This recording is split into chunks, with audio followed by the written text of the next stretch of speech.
Good. Well, we got everybody. It's good to see you guys. And I know we've been on and off talking so much as all of our worlds are colliding and we're idea sharing. And as always, I just want to say thank you for taking time. And you guys are such an inspiration to me. And there's not been a time I've talked to you on a fireside chat or on the phone that I haven't walked away a lot smarter. So thank you for that. Hey, listen, I want to get right to it. This has been a year of pain points. It's been a year of pivots. It's been a year of all these different things, promising signs on something. That's kind of three things we're going to talk about is pain points, pivots, and promising signs.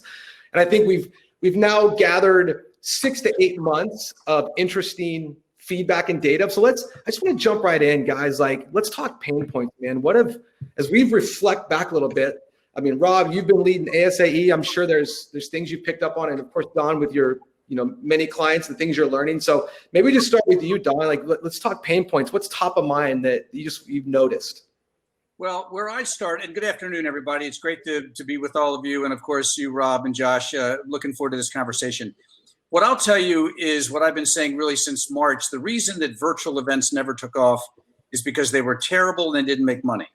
Nobody wanted to go to a virtual event, and nobody figured out how to monetize them. So they just never got traction. That's the first point. I think we're through an era, the first era, where we're all limbered up a little bit, and virtual events are getting better. The platforms are getting much, much better. Juno is a great example of a platform, I think, that really is capturing the essence of what the marketplace is needing.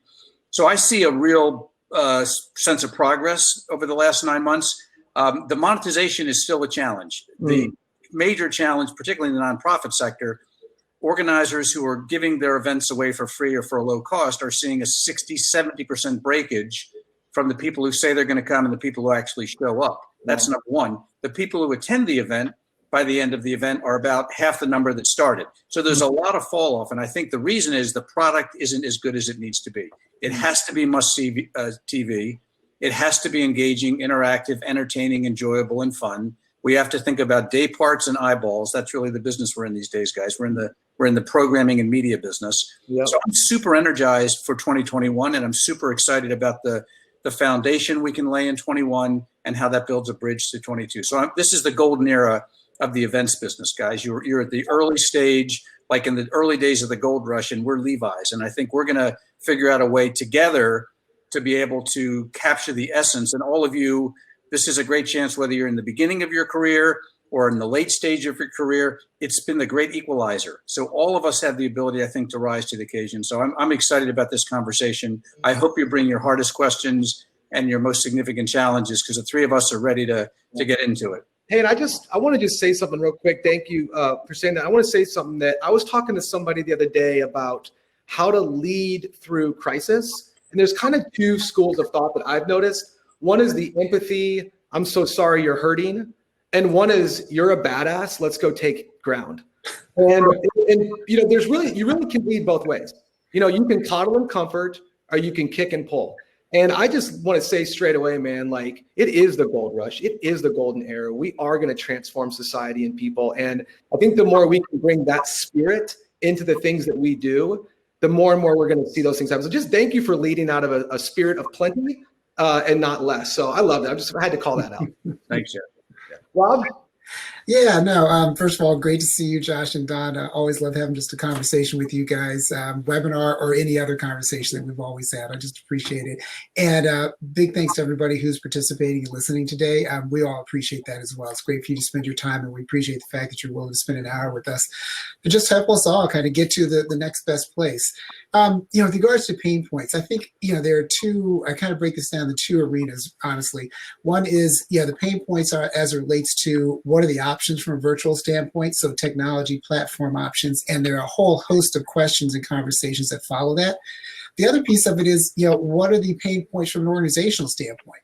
Yeah, I think many organizations aren't necessarily prepared to pivot, aren't prepared to kind of deal with all the additional layers of complexity that are required and the decisions that follow that in order to get, to arrive in the best possible place.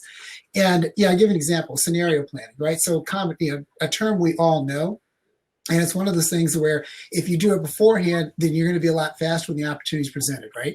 And it's also hard, and it takes a lot of forethought in order to get through it, to a point that you can actually move forward. So, example for me is that when I think about what we're doing from a marketing standpoint, we've been kind of game planning a number of different scenarios over the course of time since March, quite frankly, and those scenarios are variations of the following, all virtual, hybrid, face-to-face, and then also layering in different kinds of price points and trying to figure out where the market is, what we can do, in respect to creating the most engagement that we possibly can for the present state as well as the future, and understanding that our decisions that we make right now will have an impact on the future.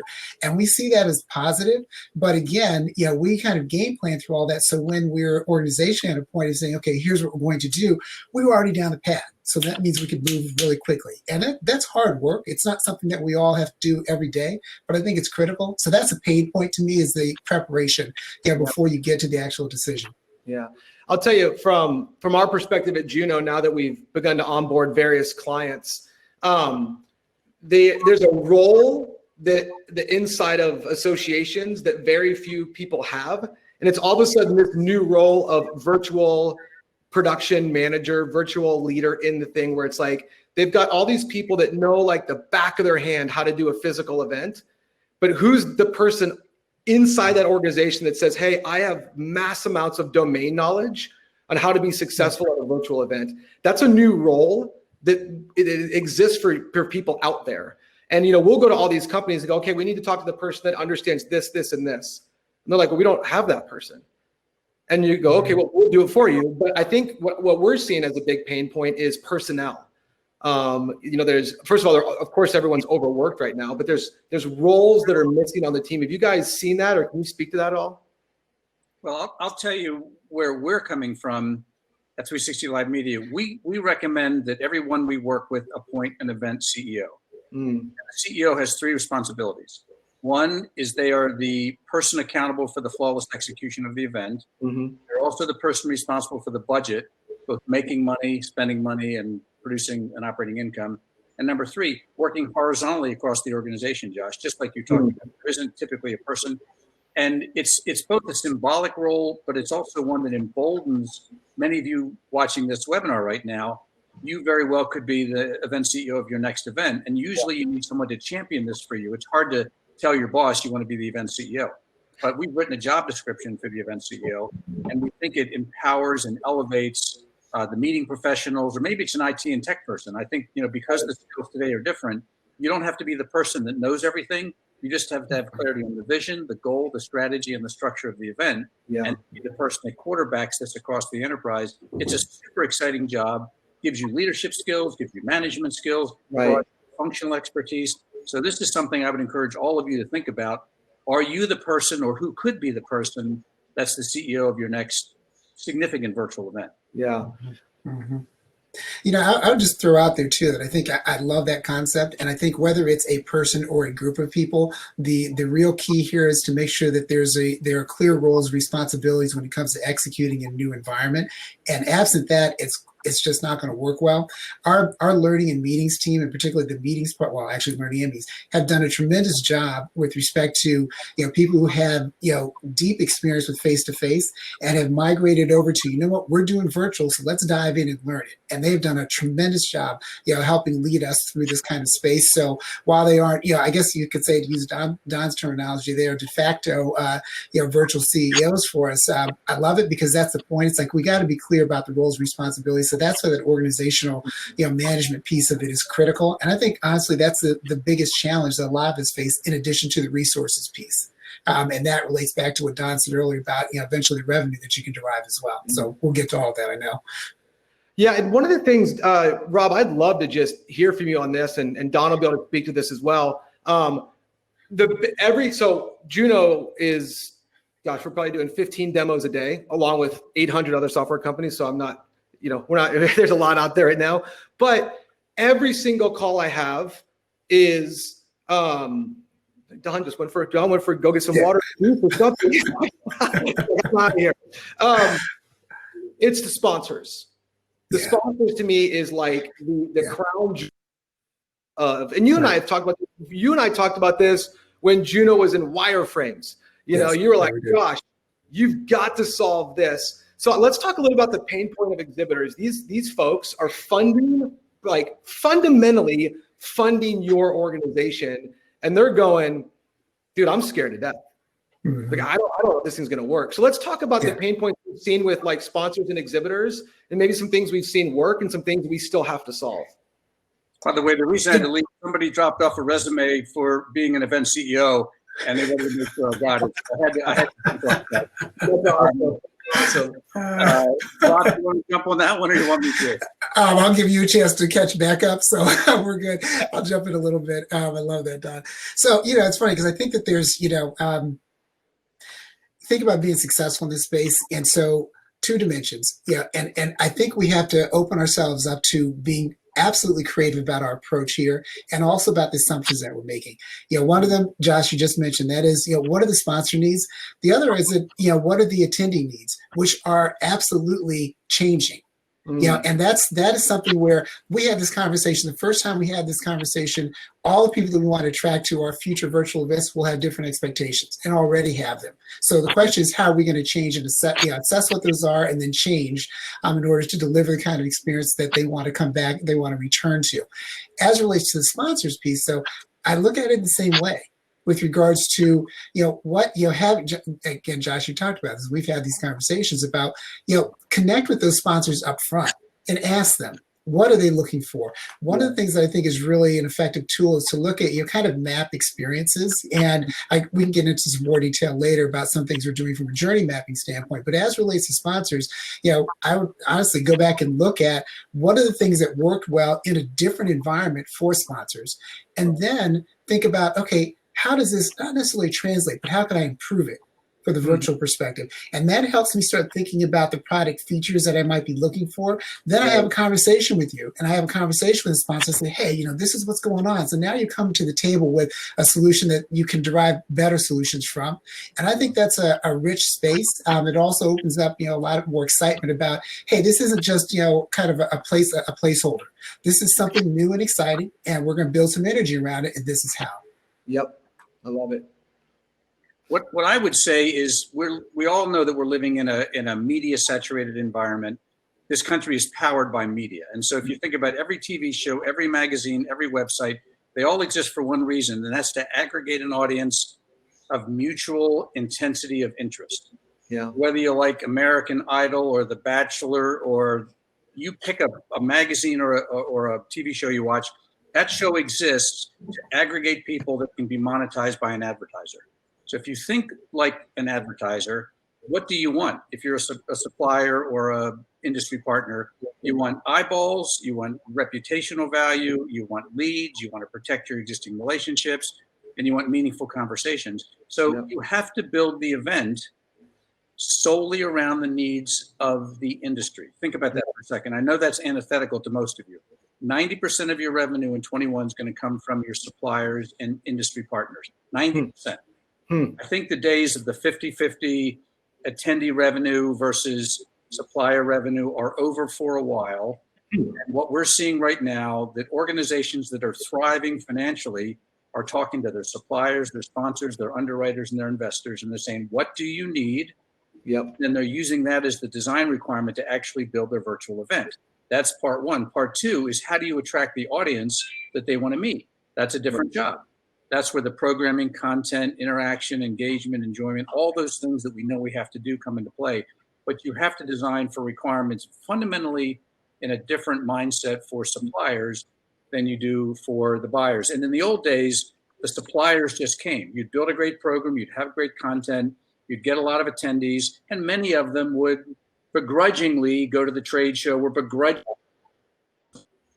for playing golf or going out to dinner. It was a little easier pill to swallow. Those days are over. Most trade shows, this is an intense statement, so bear with me, are built on a house of cards. And the house of cards has crumbled, guys. The old days of opening a shopping mall and expecting for 3 days and expecting thousands of people, maybe tens of thousands, to flock to that shopping mall, those days are over, I think, forever. I think the trade show and the commercial side of events in 22 is going to be fundamentally different. It's going to be omni-channel. Walmart can't make it without e-commerce. And I think Amazon's learning they can't make it without retail. Amazon bought Whole Foods because they needed retail distribution for food. Yeah. They're opening bookstores because they needed a physical presence. You can't be Walmart. You've got to be an omni-channel, retailer-oriented organization who meets your customers through events, online, social, digital. It's a super exciting time to get a whole lot of new skills. The good news is this playbook has been written for the last 20 years in the media world. So Right. you take a lesson from that. We don't have to invent this, guys. We just simply have to adapt it to the industry that we work in. That's what makes it so exciting. The success has already been created in other industries. Well, thanks for giving us some good news there at the end, because all that hype I said about you being positive, you almost just threw out the window on us. So, thanks for coming back around. I mean, we're running a business and we're helping our clients stay in business. I think you do need a little bit of inspiration and a little bit of desperation. Those are the reasons anybody changes, right? And I think we have to recognize these are perilous times, and it requires, fresh thinking, innovation, and telling the truth. And I think it's super exciting because we're rebuilding something new. We're moving from a horse and buggy to internal combustion engine, and that's super exciting. But those days are over. Yeah, and I want to pivot to our next thing, which is the pivots, and I want to speak to that because we recently launched a big event, 10,000 people, 289 things going on over 4 days. It was awesome, and we've been meeting with their team, and they sent this big document from their exhibitors of like what they liked and what they didn't like. And one of my guys on my team was wounded by some of the things that they didn't like, And I said, you have to remember, to your point, we are moving from a horse and buggy to a combustible engine. These are everything that we're hearing that isn't good is what we're going to tweak and fix. Exactly. That's so important about this. So what have you guys seen in the pivot world?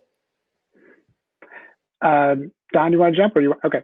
So I think, a couple of things. One is that this is actually a pivot as it relates to me as well, honestly. So I'll frame it this way in that, I've had my role has changed a little bit, ASA, in the last month or so now. And that is that I'm still Chief Marketing Officer, but now I'm Chief Marketing and Product Strategy Officer. That's an important pivot because what's happened is that it's kind of given me the latitude and given us the latitude really to think about the product footprint overall. And I think that filters into any decisions that we're making in the short and the long term. So the pivot here is what I'm thinking about is, and I think is really important. So I'll just, allow me to riff on this for a moment. In that, there's all of when you start thinking about what is it you're going to do from a virtual standpoint, one of the thoughts that I've had is that you start considering, have I mapped all of my existing products and services? Do I know where they stand in the life cycle? So from intro to growth to maturity to decline, do I have a footprint of what that product lifecycle looks like across the expanse of my environment? And if I do, then that provides me some guidance around where the products that are in the mature phase. And maybe those are the kind of products that I want to invest a little bit more in, particularly from a virtual standpoint, because maybe that can push them along in a way that I might not be able to do otherwise. I look at that across the environment. That begins to give me some kind of strategic oversight around where are we going and how are we going to get there. And you come up with different decisions when you start mapping that. I think one of the keys to that is that we also ask ourselves, first and foremost, what does everybody think? Where do we think the products are in that life cycle? Just as a starting point, assumptions as they may be, which are perfectly fine, again, to help provide some of that guidance. But I think that's important because that's kind of some of it on the organizational side, which then leads, I think, to better, more informed conversations with Josh. Hey, man, this is what I'm looking for. Here's what I'm trying to accomplish. Now you can be more helpful. Now we can be more helpful having conversations with Don and sponsors and all these other folks out there because we've got an idea of what we're trying to accomplish. So I can go on, but that to me is really, really important and kind of behind the scenes, but something that can help guide our thinking. Yeah, I'll build on that, Rob. I think the product development mindset is critical for two reasons. Many associations and nonprofits have outsourced their product development to their members and their suppliers. And those days, I think, are over. I think associations and professional societies have a lot of resident knowledge. They have a lot of rich content, and they have access to a lot of thought leadership. So I see the nonprofit sector taking more ownership, like Rob, you're describing, to develop products and services in-house, monetizing them differently, trademarking and copywriting and patent protecting them, and creating a long tail of revenue over the next number of years. So I think that's one of the great potential inflection points for nonprofits right now. That's number one. Number two, there's a famous business author and scholar named Clayton Christensen. He wrote a book called The Innovator's Dilemma. And his premise was people hire a product to do a job. You hire toothpaste to clean your teeth. You hire a sweater to keep you warm. Everything that's surrounding you right now, you hired to do a specific job. What job have the people that you serve hired you to do?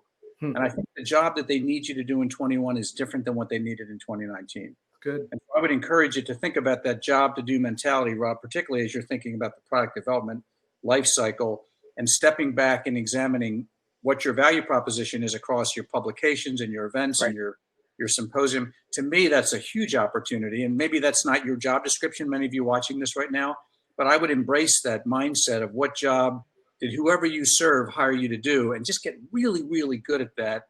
And that's, I think, going to be a big career builder for many of you watching this webinar. I was thinking about, and Rob, you can speak to this because it's kind of what you both are talking about, but I don't know if you noticed, but like Coca-Cola came out and basically got rid of like 50 of their drinking products. You know, they looked at it and just said, hey, we have way too many products that aren't profitable, that aren't doing the deal. And I think to the point you guys are making of what, not only of like, what do we do, but what did we enlist this product to do for us? Is that still relevant in today's new world? And so it really is a world we have to completely reassess our products, just like Coca-Cola did, just like we have to do, and go, is this still doing its job, or do we need to invent new products? Right. You know, I throw out there that I think, you know, one of the opportunities for us now, and it's been accelerated, is that something we did with MMCC years ago, again, a little bit behind the scenes, but I'm certainly comfortable sharing it. That being, we had an app supplier that was fantastic. And what we were doing was that, yeah, I'd had some conversations with them over the years to say, you know, they were operating in the nonprofit space, but they had a much bigger presence in the for-profit arena. Now, so they had their own product development, life cycle, product development map, right? And that had nothing to do with us, to be clear about it. However, through these conversations, relationship continued to build, we were able to say, hey, they would let us know about things that they were working on. And then that gave us an opportunity to say, you know what, we like that.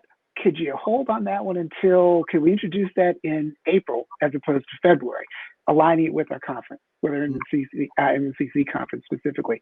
The reason I share that is because that is, if we can accept a premise that we are all learning right now, then that is an opportunity to say, when we are connecting with these our virtual platforms out there, hey, what's their product development life cycle? What are they trying to feed? What are they trying to improve, or what are they trying to create from a feature standpoint? And how might that align with some of the experiences that we're trying to map that we are pretty confident will actually work? That's some green space. Everybody wins. And you talk about sponsors. Sponsors can get real involved and excited about that too. Everybody kind of wins in that. Hey, Josh, can I just build off your Coke example for a second? So Coke actually cut 50% of their SKU, stock keeping units. They had about 550 products. They want to get down to 250 because they needed to have those 250 perform, frankly, at a much higher level. And I would encourage you to think about your event the same way. If you ran your event through an X-ray machine, what would light up red, green, and yellow? And the green stuff is the things that people have to have. It's indispensable and it's irresistible. Red, nobody wants it. Long lines, bad food, lukewarm coffee, all the things that in a live event were just not good. There's a whole bunch of them for virtual events that would light up red. And then there's the yellow stuff. And the yellow is interesting because it's not good or bad. Some people like it and some don't. So you have to really sort of bifurcate some of these things. So think about that idea of heat mapping your virtual event and saying what works, what doesn't work. Because people don't have time to watch a virtual event 8 hours a day. You maybe get them 2 or 3 hours.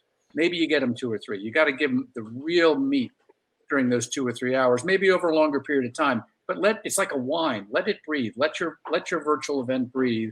Give people time to do work. Give them must-see TV, must-see interaction and engagement, and get rid of all that stuff in 2020 that we learned really is invaluable. And you can track everything, Jeff. Josh, you know better than anybody else, the analytics of virtual platform allow you to make decisions really at the SKU, the stock keeping unit level, just like Coca-Cola did. They knew exactly what products and what markets to kill, and some expanded in other markets. So it's the same thing with virtual. And now, thanks to platforms like Juno, you actually have data to make these heat map X-ray decisions. You know, I want to throw something out there. And sorry, Josh, I got a little distracted when I started thinking about it. But, you know, back to your Coke example and applying that in a different way for us. You know, opportunity. So pivot point in the following sense. What's happened? What's happened is that we can assess products like that, right? Anything we put out there in the environment right now, you can see the demand curve overnight. You don't have to try hard to figure out is the product resonating or not, because you're going to know.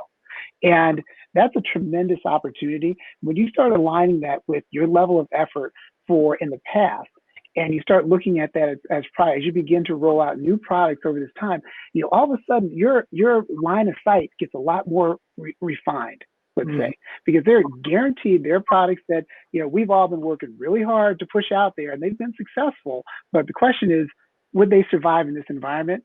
And some of them won't. Yeah. And that's okay. That is okay. And I think that's that Coke overlay, that Coke filter about, you know what, I'm doing a whole bunch of stuff. I'm doing 100 different things out there. I think I can win more with 80 than I can with 100, or maybe even 50 because I have to, whatever the answer may be. And it's a discipline. And listen, Don, I always love just the things you say and the way you put in there. I'm sitting there thinking to myself right now, I'm like, okay, as soon as I get off this call, we're putting Juno through the X-ray. You know, I mean, it's like, what is just the greens, and, you know, what is delivers so good. And I think, let me ask you guys this question, because this is probably good for people listening. What do you guys think are the green elements to, and I guess we could almost kind of shift over to the promising future, but what are the green and what are some yellow and what are some red that you guys are seeing? I think it'd be cool for people to kind of get your insights on that. I'll take a first crack.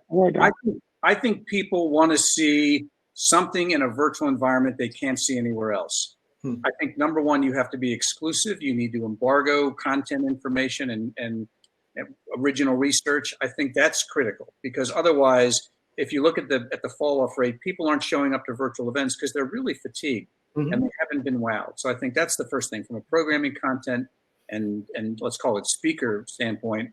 You've got to get that right, and you have to spend money on it. I just really think it's one of those things, you know. You got to hire the equivalent of Brad Pitt or whoever, you know, is must watch talent. You dated yourself there, buddy. Well, give me somebody. Give me, you know, Cardi B. I don't know. Give me somebody. But you got to have that must watch TV. Number one. Number two, I think the platform is becoming increasingly more important. 3 or 4 months ago, I said, you know, the platform is just a tool. You need the strategy, you need the vision, you need the structure. But platforms can either allow you to scale or put a lot of limitations. So you need an elastic, what I'll call kind of elastic platform that gives you latitude to do more and not be confined by a platform. Most of the events we're working on require 2, 3, 4 platforms to get all the functionality. And I think that's just cumbersome for the audience. So ideally, you've got one platform that does the job. That's number two. And number three, I do think, is the cadence of the programming. You have to think like a TV programmer in episodes. What are going to be the cliffhangers that make people come back to the next session and the next day? Yeah. And I think in 2-3 week cycles, not 3-day cycles, and give people time to really engage and create demand. To me, those are some of the most fundamental changes. They're counterintuitive to a lot of meeting professionals, because that's, you know, it's a concentrated beam of light, 3 days, focus everybody's attention. But you can concentrate effort when people get on a plane and fly to your location because they're at a captive audience. We're no longer captive audiences, so you have to live and die really by the quality of your content programming engagement and frankly, the platform's ability to make that elegant and enjoyable.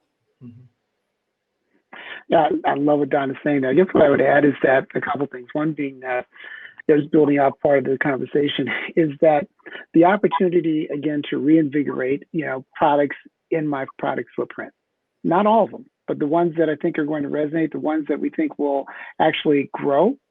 Let's use this opportunity to see if they will. Mm-hmm. And that can take us down an entirely different path. So that's one piece. Another piece that occurs to me is that, and Don, you mentioned this, so virtual elasticity, you know, one of the things that from a platform technology standpoint, what I mean by that is that there's an opportunity to say, all of us, most associations that I know, put on a variety of different types of events, from big face-to-face in the past to smaller meetings, 1 or 2 days, whatever they might be. But the point is that there are different product formats, from webinars all the way up to scale, right? And one of the ways that I think is part of this green space moving forward is to say, what is my virtual answer for all those different formats? And do I want it? And I think it can be different if it needs to be.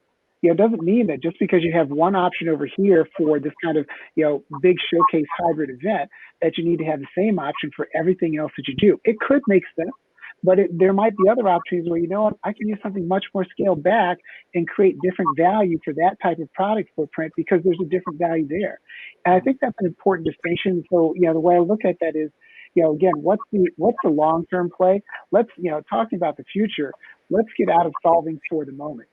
I don't think we solve for the future in the moment. I think we solve for the future by solving for the future and then figure out how right we are and then continue to iterate off of that. And I think that has to be a thoughtful process. That's not something that happens overnight. It absolutely doesn't happen by accident, because what right now, oftentimes what we're doing is we're solving for a problem. We're solving for December. We're solving for the event in January. And I think we got to push past that.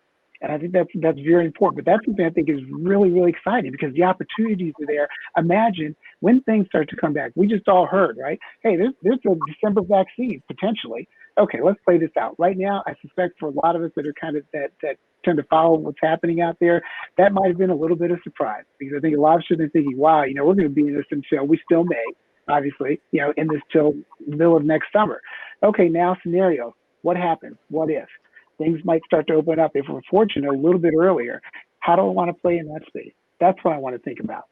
Because I think it's concurrent planning, and it's that elasticity of our thought, from an internal organizational perspective, that I think puts us in the best position to succeed.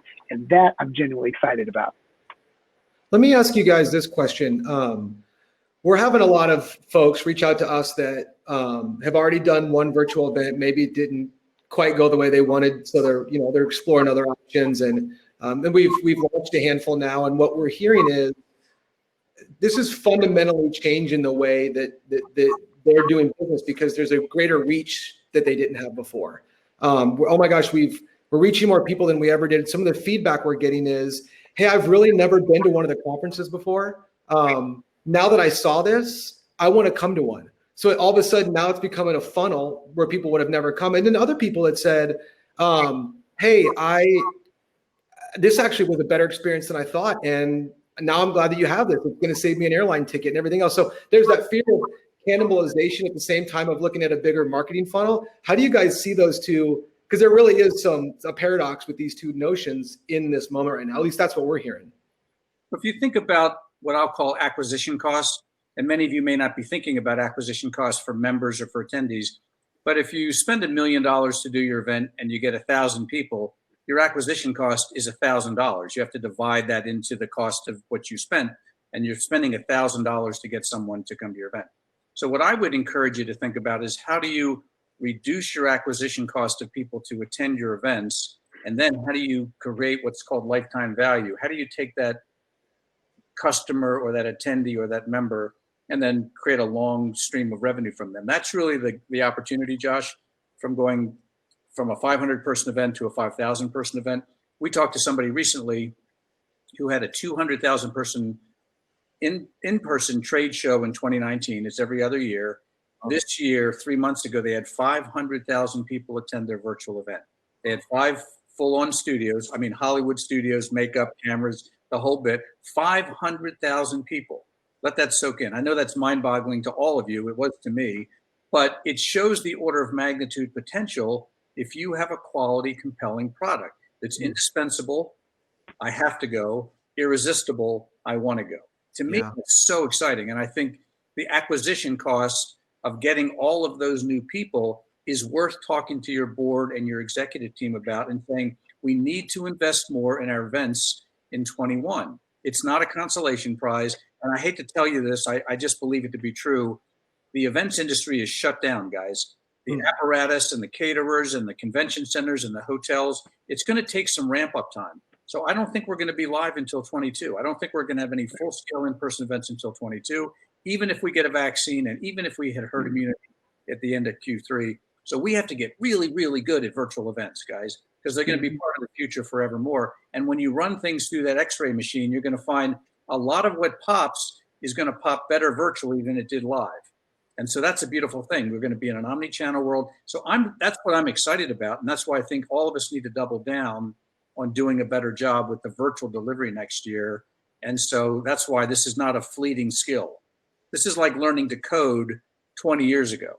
That's right. You learn how to code in high school, you're making $300,000 at Google now, right? So that's the kind of the world we're in. You all have a chance, I think, to exponentially increase your value to your organization or another organization and make a lot more money because you're going to be good at something that's here forever. And this is the ground floor. So I want to encourage you to get the money you need to do good events because it costs money, guys. You can't do a good virtual event on the cheap. You cannot. You can try, but many of us have suffered the consequences of that this year. And everybody got a mulligan. You're not going to get a second and third chance next year. So, and Josh didn't ask me to shill for Juno, but Juno is a great example, I think, of a product that was built very recently on the backs of a lot of technology and things that have worked and haven't worked. And so you need to find a platform that really supports what you're trying to accomplish. And we've evaluated 120 platforms, Josh. We've looked at everything. And so I would encourage all of you to really try to get the short list of the technology because you're going to build on that technology for the next 3, 4, 5, probably for the rest of your career. It's amazing when you, thank you, by the way. It's amazing when you look at our roadmap, which is, it's being told to us. That's the fun part. You know, we're not in a lab with a bunch of creatives going, I know what's next. Right. What's so neat is every single event or demo that we do, we're going, oh my gosh, have to have this, need to do this. This is going. And, you know, I was talking to a group last week and they said, tell us how you think hybrid's going to go. Because we want to understand the way you see that. And one of the things that I think is exciting, like you talked about this group that went, you know, from 2 to 500,000 people. That's incredible, by the way. There will be so many people that will be at your live event in 22, and they'll look over and you'll see them FaceTiming their family, but they won't be FaceTiming their family. They'll actually be FaceTiming somebody in a different part of the world that's part of this conference, and they're ideating together. Yeah. That's where the world's going, you know, and you think for 1 second that organization you talked about is going to leave 300,000 people? Zero chance. Yeah. And that's what, Rob, you're saying, that sort of building on Rob's point about rapid cycle prototyping. We're building things in real time. We're seeing it in advertising, they call it asking the dog, you know, seeing if the dogs eat the dog food. Right. So we're finding out really quickly what's working and what's not.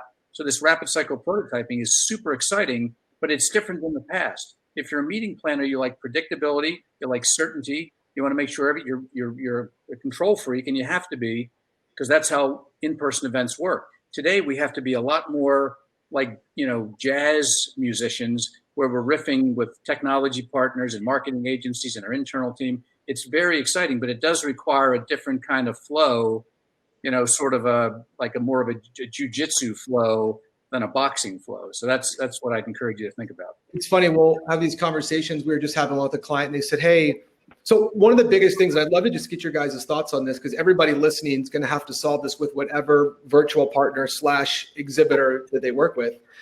Exhibitor value is, again, it's the thing, right? You said it a minute ago, Rob, like that's going to be, Don, that's going to be the fundamental way income comes in. Yep. But the fun part is you're starting to dream. They're like, hey, we want our exhibitor booth to have live, people's live faces on there when they're coming on the platform. It needs to feel more like they actually walked in. I can see them in real time. And one of the cool things about software is you could actually, when somebody goes on your page, their face could pop up.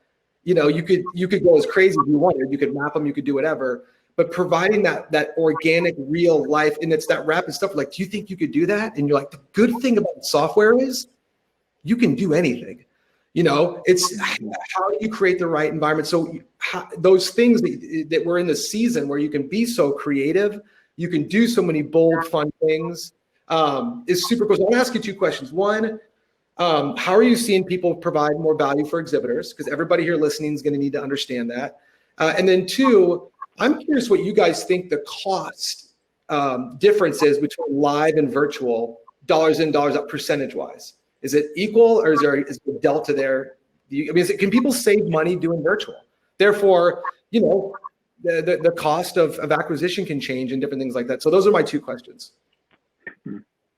Well, I think what I'm seeing from the P&Ls of the events that we're involved in is the gross dollar revenue is much smaller, but the operating profit can begin to approximate what it used to be.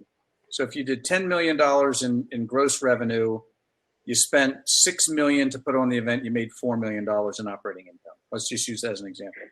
I think today you can bring in $4 million in revenue. You can do it for $1.5 million, and you can drop 2.5 to the bottom line. So I see a compression of revenue, a completely different investment strategy, but a reasonably good potential for operating profit, because all of you need operating income. It's not about how much you bring in, it's how much you take to the bank. Nobody takes percentages to the bank. You take dollars to the bank. So I would encourage you to think about that. Even if you're not the CFO, if you're working in events, you have to be focusing on that operating income. But I think we're going to see an exponential jump in 22, because you're going to be able to charge more for your live event. It's going to be, you're in person. It's going to be shorter. It's going to be more juicy, and we're taking all the waste and friction out. Yep. So it's going to be fantastic.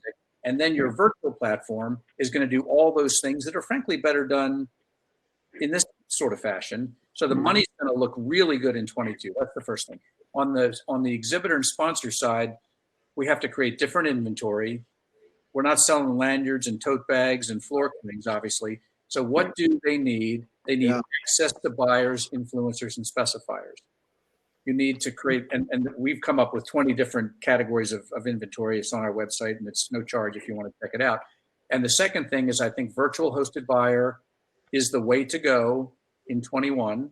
And I think a year-round commercial platform, much like Amazon's doing for all of our consumer needs, is what I'm starting to see in the B2B environment. So those are the things I would say. We could get into them. We could do a whole day on this topic, but that's what we're seeing at the moment. Yeah. I just wanted to add to that is that you mentioned a few minutes ago, and that being that, let's first of all, let's start with the same assumptions and the same facts, and that being that this world is going to stay virtual. The only question is, how are we going to add face-to-face back in when we can?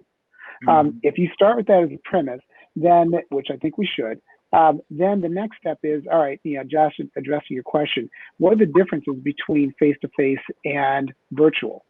Forget about hybrid for a moment, because we all know what hybrid means. We're not in that space right now. So face-to-face to virtual, we all understand face-to-face, not going to go down the path of that. We've had that conversation. From a virtual standpoint, could be grids on more. There's an opportunity from a margin standpoint, I think, to perform better from a virtual perspective. Now, I think that top end is lower, quite frankly, at least, with regards to the revenue that you're generating in the moment revenue, meaning, as it relates to registration revenue. That's going to be lower than it is face-to-face. For most people, there's some organizations out there, actually, Your Society has done a fantastic job, from a pricing standpoint, in my opinion.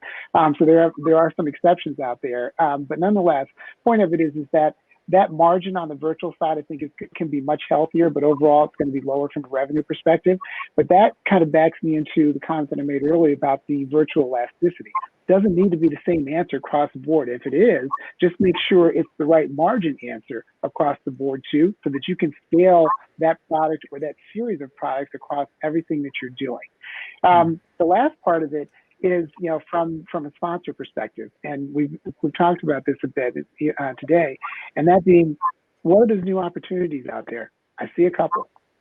We've been doing some of these already. I've mentioned before about our work with Associations Now Live. That is a new product for us. It's a new product platform. We're able to derive something off of our news brand, if you will, and create a different opportunity for sponsors. And that's been going very well. We'll have it at a tech conference again. We'll have that at other conferences, virtual or not, or hybrid or not, in the future.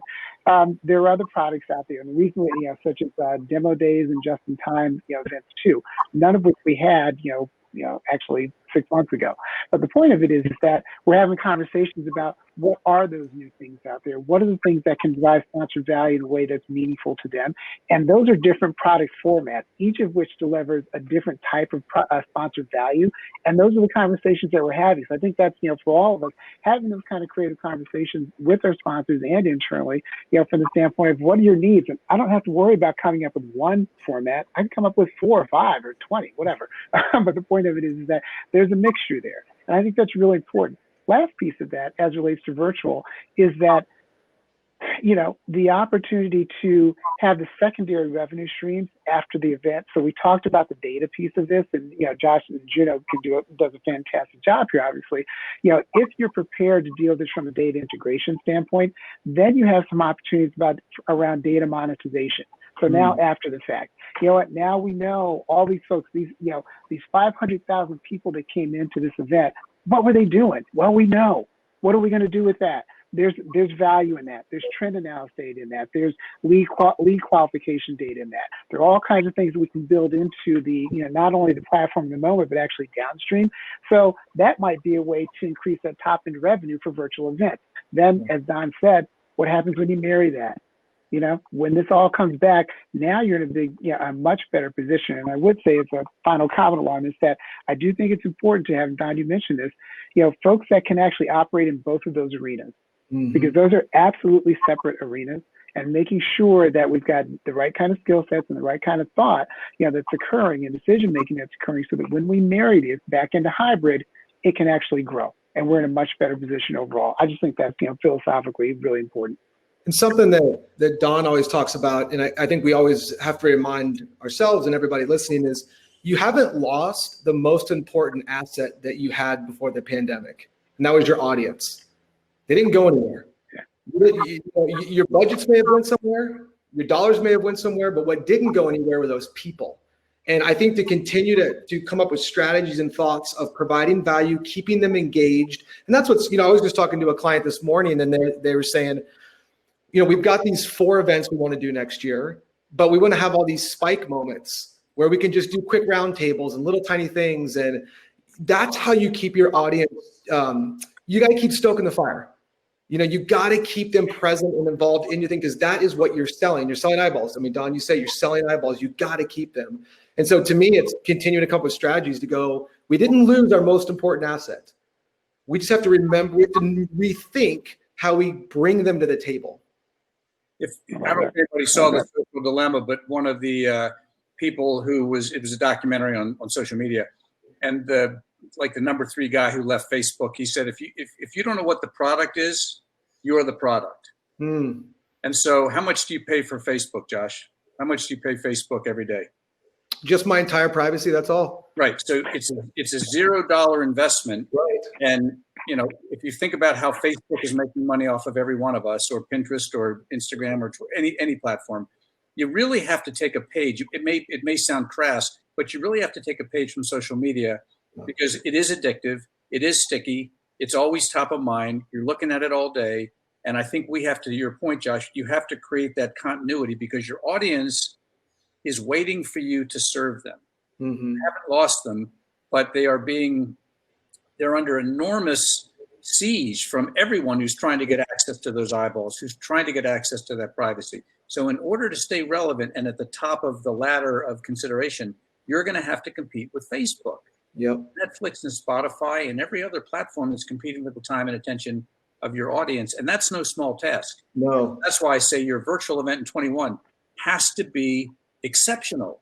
It has to be exceptional. Anything less than everything we're talking about just goes out the window. And so that's sort of what I would love to impress upon all of us, is that the bar is high. And the good news is your experience, your training, and if you think horizontally, like we talked about in the beginning of this as an event CEO, and you bring all these resources to the table, you're going to be able to get there. Yeah. And there's a lot of people who can help you get there. Obviously, our firm does this for a living. Josh does this for a living. ASAE is a remarkable resource. There's lots of resources out there. Don't try to do it alone. If you're going to redecorate your house or remodel your house, hire an architect, hire a structural engineer, hire a decorator, hire somebody who can help you get there faster. Yes, there's some upfront expense, but downstream, you're going to have a much better quality product that people are attracted to. It's hard to do this on your own. And many of you have had staff reductions, furloughed staff, people have left. So there's a lot of things I know you're juggling, but you can't keep your eye, you've got to keep your eye on the ball, which is frankly exceptional quality virtual experiences next year. Mm-hmm. Robin, you guys have kind of got through some events now. What have you been most excited about, and what do you think is the biggest pain point you guys need to address? Well, I'll tell you what I'm most excited about is the fact that we've had the engagement. Our members and our stakeholders, they have stayed with us, and they have engaged in a number of different arenas, a number of different product platforms across the board for the things that we are doing. So most importantly, we couldn't be more thankful and gracious around that. And B, that's letting us know that these things are what they need, right? So then our job is to figure out how do we improve that. So that's something I'm really excited about because we've got a base to start with. And, and that's been appreciated. One of the things that we've talked about are, also, we haven't talked about this much today, but I do want to bring it up because I think it's contextually important around the empathy component. The world is, wouldn't it be wonderful if we had 144 million people that actually saw the same thing and agreed on what we can move forward with that would be mutually beneficial to everybody? We don't have that. That might be more of a fantasy than a dream, but nonetheless, I don't see that happening. I frame that though because everybody's going to be in a different place, maybe for some time. So as brands, as organizations, I think part of being effective is making sure that we are kind of meeting people in that emotional moment that they are. And that doesn't mean it's good or bad, but it means it's different than it was, a year ago. And let's just acknowledge that. And I think that's important. Well, Josh, go ahead. Yeah, and I like this question that just popped up. Do we need to invest in AI the way tech companies are, Facebook and stuff? Let me just speak on our end. We've built in what's called a recommendation engine. And ultimately, we triangulate 3 questions, and then we add the variable of what you're doing to deliver 3 things to the user: content, experiences, and people. So when you're on the platform, we onboard you with 3 really important questions. And then we watch what you're doing on the platform, and we begin to serve you up because we know there's 3 things you want: content, experiences, and connections. That AI engine that runs, that recommendation engine we call it, that's all being ran on AI, is so important because the answer I say is yes. You are competing with these. People expect when they get on a virtual platform that what they're going to see is what they want. Like that's how we've been trained now. And so if I get on here and I'm having to go find what I want, then we are behind what is a normal user experience online. And so it's important to make sure that AI is so important. And then of course, once you have all that stuff, now what we get to do the same thing that they do, which is serve our members what they actually want instead of just mass sending everything out all the time. So these are data and the AI data engines that can run to help educate us are super important. I just wanted to answer that question. That was a good question. Let me build on that for a second, Josh. In the past, we would do what we called the content to consumption ratio. So we'd add up every possible piece of content that an event would have. Take a medical conference. They had 1,600 hours of content. The average person attends for 3 days, 8 hours a day. So you've got 24 hours of consumption available and 1,600 hours of possible content.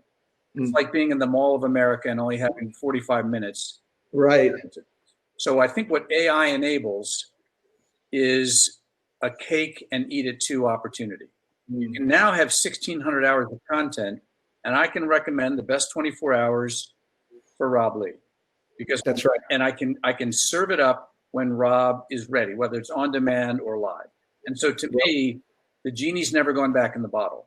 Right. So for me, when I would go to a conference like all of you, I open the book or I go to the app and I'm figuring out what I'm going to do and I'm making decisions and I'm compromising and I'm overwhelmed. And then by the time I get there, that's all out the window. So most of us only get 10 or 20% of the utility out of an in-person event.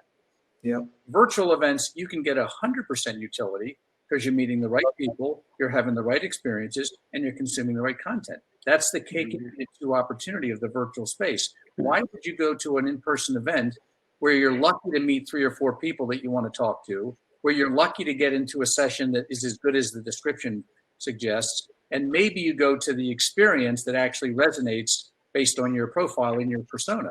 So this is a really amazing thing, guys. All of us are used to this in our real lives. Amazon tells us exactly what we want next. Spotify tells me what I should be listening to. Netflix makes the best recommendations, better than anybody who knows me. And that's what events have to do. And that's what AI is built. That's one of the things AI is built to do. So that's super exciting. And I think the fact that Juno's engineered this into their platform, because you have to get people at registration. Right. Get this information, and then you can supplement it with outside data. There's a million things, to your point, that allow you to augment this understanding, because this is the beginning of a long, long relationship. Well, let me tell you something we did that people really love, and I just think it's great. We ask 3 questions. Obviously, what are you interested in? But then these next 2 are so important. What do you want from this? But then what can you give to this? And what we really imagine is that every single person that shows up to your event is part of your value proposition for another person, right? So if I'm trying to understand marketing, because I'm not that good at it, that's why I'm here. And Rob comes on and goes, I'm pretty good at marketing. I mean, I'm CMO at ASE. I better be, or else I fooled everybody. And he's good at it. Then the system says, hey, Josh says he's trying to get good at this. Rob says he's good at this. Let's get these 2 together to provide value. And all this, like, that to me is such a powerful thing that AI can do. And then Rob feels super valuable because he's like, man, I got to contribute to somebody's, and I'm going, gosh, I would have never met Rob. What are the chances of me bumping into Rob at this event? And so those are some of the things that I think, your point on the value prop of digital is so powerful, even in the face of physical. And talk about being colorblind. This is an opportunity. You think about diversity and inclusion. People you might not otherwise meet, might not be in the company of, people from different ages, ethnicities, races, geographies around the world. Birds of a feather tend to flock together. And what this does is it opens us up to meet people, connect with people at a deep emotional level, independent of how old they are, what they look like, where they're from, what stage of their career they're at, how much money they make, what kind of car they drive. This is a really powerful opportunity to start to create some blending of environments and cohorts and people that just wouldn't otherwise meet. And think about the possibility. I mean, there's a huge positive social impact of this. I mean, I think nonprofits can be the change we want to see in the world. We aggregate hundreds of thousands, millions of people every year. Let's do something with all that aggregation of people who come together in these amazing melting pots and connect people who have something to give and who have something they want to get. So it's to think about, it's a very noble purpose to the business world. It is.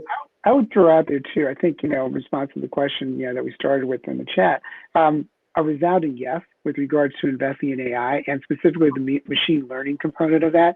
And, listening to, our conversation, just kind of building this a little bit, we've had, so at ASA, we've had a lot of good success with AI, and again, the machine learning component of it.